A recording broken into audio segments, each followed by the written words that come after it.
2013 was the 700th anniversary of Giovanni Boccaccio's birth, and so there were lots of events organised worldwide to celebrate this. Our Manchester activities centred on an international conference that we held in the Manchester Town Hall and also a public exhibition here at the John Rylands Library. We also authored a number of publications, including the forthcoming Cambridge Companion to Boccaccio. Even though Boccaccio is relatively well known for a medieval Italian author, we thought that we could raise his profile a bit and also do a little bit of reputation management. We wanted to show that there's more to Boccaccio than just the Decameron, which is his most famous work, and so this was a chance for us to showcase the quality and the range of his outputs. We were especially interested in the ways in which his works have been remade and remixed in different times and places by different reading communities and in different languages and cultures. Well, Boccaccio was so much more than a writer of short stories. He was somebody who wrote in prose, he wrote in multiple poetic forms, he wrote in the Italian vernacular, he also wrote extensively in Latin and had an interest in Greek. He was the first person to formally give lectures on Dante's Divine Comedy, and in addition to that, he was a very active citizen and magistrate within the city, serving on multiple councils with responsibilities as a diplomat, as a cultural attaché, an ambassador, as somebody who reviewed the city's troops, and also was involved in artistic commissions as an arbiter and a judger of the quality of artistic works being undertaken within the city. He was equally at home writing letters in the Ars Dictaminis as he was in composing orations and in the formulation of commentaries. So he was both an outstanding textual writer but also an outstanding textual exegete. He was a fantastic interpreter of the multiple forms of textual production found across the whole range of the language arts in medieval Italy. And he was an avid collector himself of classical, patristic and also vernacular medieval texts, which he collated together in his own working notebooks, of which we still have the autographed copies in manuscript. Boccaccio is best known as the author of the Decameron, which has become a world classic.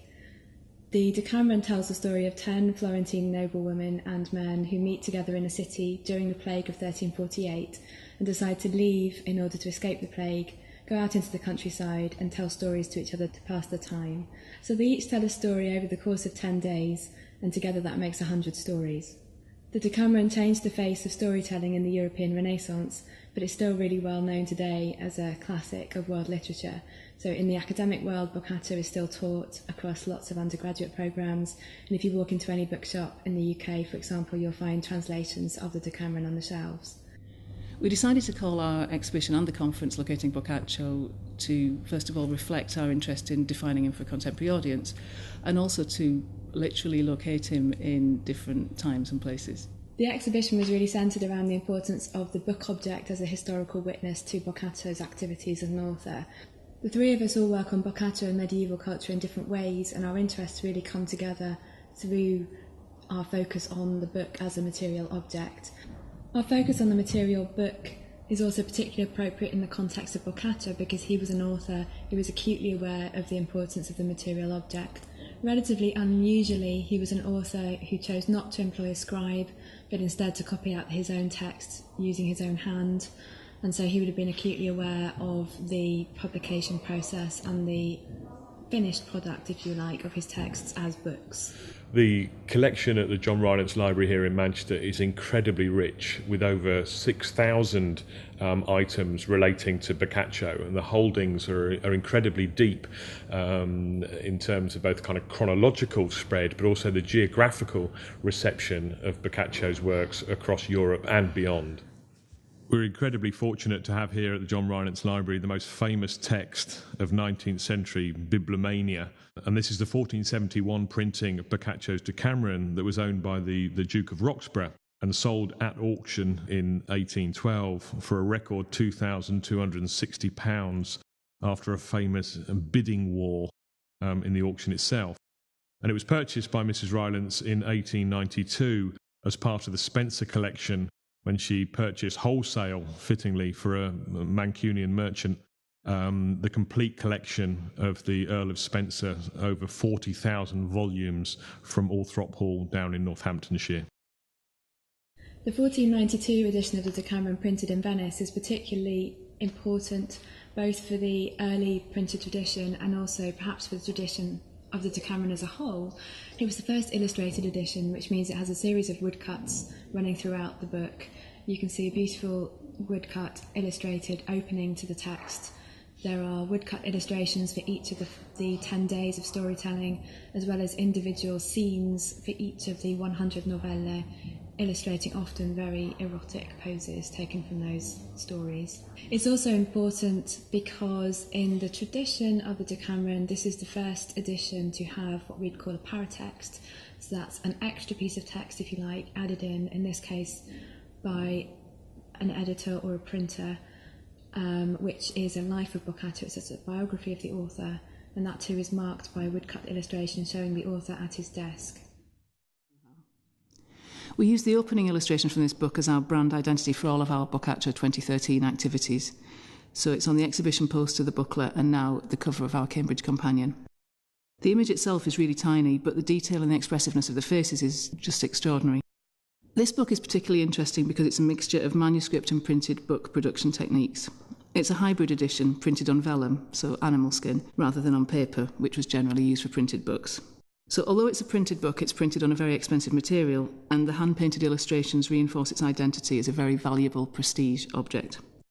The book's got a series of woodcut illustrations of the various women in it, but in this edition they've each been overpainted, like in an illuminated manuscript, to make a unique object, not a standard mass-produced one. And what I think is particularly interesting is that there's a limited series of woodcut illustrations, which are repeated throughout the printed book. But here the same woodcut has been painted differently every time. So you can see the image recurring again and again, but with different backgrounds and different clothes. We don't know who the original owner was, but we know that Verard produced these hybrid copies for royal and aristocratic readers. The picture of the woman holding a book in this dedication image might just suggest that the owner was female and that she had the illustrations commissioned for her copy. Victoria Manchester was famous for looking back into history for examples of civilizations and countries which successfully combined cultural activity with trade. And it's on this basis that they found in Renaissance Florence a centre which combined banking and capital accumulation with cultural enterprise and the sponsorship of education. And the works of Boccaccio in particular were of interest to these merchant collectors, such as Enriqueta Rylance, and the parallel between the two cities accounts for the outstanding holdings of Florentine and late medieval Renaissance material within the John Rylance Library. The literary and material forms of Boccaccio's works continue to be the object of study by scholars here at the University of Manchester and indeed throughout the world. Women have always been associated with Boccaccio. Female characters appear in various guises, from his first fiction in Italian through to his later Latin compilations. And Boccaccio is pioneering in the way in which he uses women. So, for example, his Elegy of Madonna Fiammetta is the first post-classical Western text written from the perspective of a woman. And later on in his career, Boccaccio wrote a collection of biographies of famous women called De Mulieribus Claris, explicitly to complement the biographies of famous men which had been composed from antiquity onwards. De Mulieribus was highly influential in creating a tradition of texts in defence of women, and was also rapidly diffused across Europe, often in lavishly illustrated editions. Although Boccaccio has been championed as a proto-feminist, his position is by no means straightforward, and he also includes less than complimentary portraits of women drawn from the misogynist tradition. Boccaccio's status as one of the great medieval authors, combined with the visual possibilities of his texts, has meant that his works have been republished many times by prestige printing houses and private presses. We wanted to show this in this particular case, with later editions whose design reflects those of historic early printed editions. This can be seen, for example, through the choice of font or typography, the page layout, in the reuse of woodcuts from specific editions, or by illustrations playing on the idea of the Middle Ages. Boccaccio's Decameron is one of the most famous banned books of all time. Framed as a text designed to give comfort and consolation to lovers, it has been both celebrated and censured for its erotic content over the centuries. Illustrated editions have often emphasised this, from the Venice 1492 edition, via the 19th century Gentleman's edition, to the exuberantly vulgar images of the illustrated editions series dating from the 1930s. Attitudes to censorship differ in different times and places. In the 16th century, the Decameron was placed on the Index of Prohibited Books, and several tales were censored for their blasphemous sexual content. Meanwhile, in French translations, the sexual content was often amplified by suggestive plates. In English, the most notorious tales were censored until 1886. The first freely available uncensored English translation was not published until 1930. Even in the late 20th century, the Decameron was still being marketed as classic erotica. Boccaccio's multilingualism and his literary versatility reflected the cultural sophistication of Italy during the late medieval period in the mid-14th century. And Boccaccio's popularity no doubt derived in part from the wide range of audiences and subjects that he actually addressed. Many of his works were quickly translated into vernaculars in French, in Spanish, and English, and even back into Latin as Boccaccio's fame spread right across continental Europe. His friend and fellow scholar Petrarch translated the story of patient Griselda from the Decameron, the final story or novella of the Decameron, Day 10, Story 10. Petrarch translated this into Latin in 1373, and subsequent scholars followed suit. And these Latin versions of individual novella or tales found their way into manuscript collections of speeches and letters that were compiled by Florentine citizens and were then printed and circulated across Europe. Boccaccio was one of the most important figures promoting the spread of classical learning on the eve of the Renaissance. His encyclopedic genealogy of the Gentile gods became the standard mythological guidebook which introduced readers to the stories of the Greek and the Roman gods. Similarly, his On the Fates of Famous Men is a collection of exemplary lives drawn from classical and religious sources, warning of the caprice of chance, fortune, represented here in a Spanish translation by the Wheel of Fortune itself.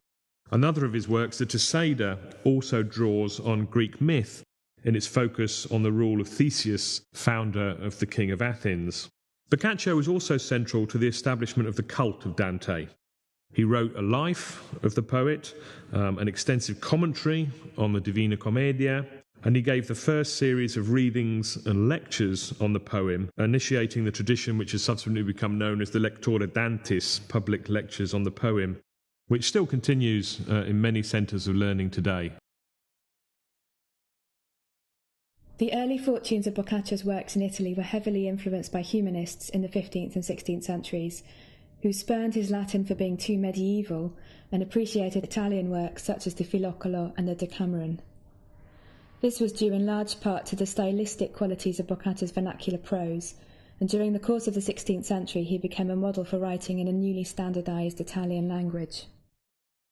Editions produced in the early decades of print were frequently modelled on the layout of manuscript books, with typefaces replicating Gothic and humanistic scripts, spaces left for decorated initials to be applied by hand, and printed woodcut illustrations embellished with paint or ink washes.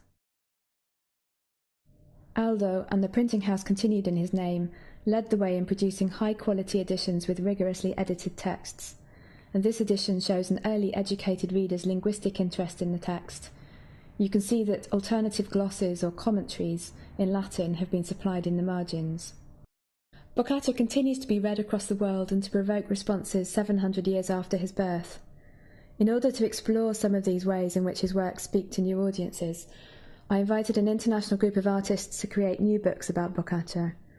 So the artists were invited to make a book in response to either Boccaccio himself or to any of his texts, and we ended up with a fantastic variety of book objects which reflect the variety of different modes in which Boccaccio operated as an author, and which in many ways mirror the variety of different historical book forms which we had on display in the exhibition. As well as the artists' books which were made for the exhibition, we also worked with a private press called Incline Press to produce an edition of selections from Boccaccio's De Mulieribus Claris as another way of highlighting the importance of this text and the impact that it had on European Renaissance culture. The version of the text that we selected for the edition came from a manuscript copy translated into English which was made for Henry VIII, and the manuscript itself is held in Chatsworth House and was brought across to the exhibition in the Rylands. We also used two sets of images, one set taken from the 1473 Ulm edition and the other from the 1541, because we wanted to give a sense of the similarities and variations in the rich visual tradition to complement the richness of the textual tradition.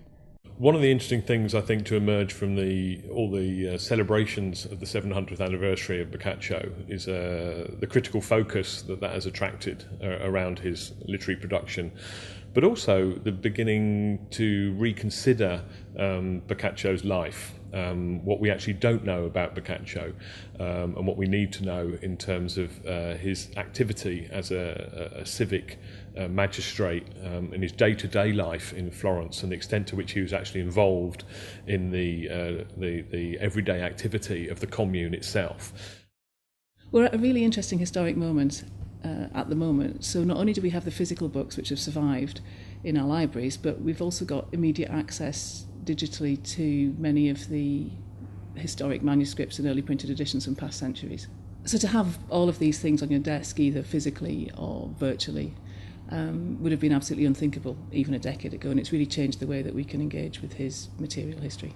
I think digital media offers a fantastic opportunity to not only bring Boccaccio's works and his autograph works to a wider audience, so people can actually see the manuscripts themselves rather than having to visit archives, but it also enables us to framework and to present the critical reception, the kind of history of the reception of Boccaccio through time in different national contexts in really interesting ways.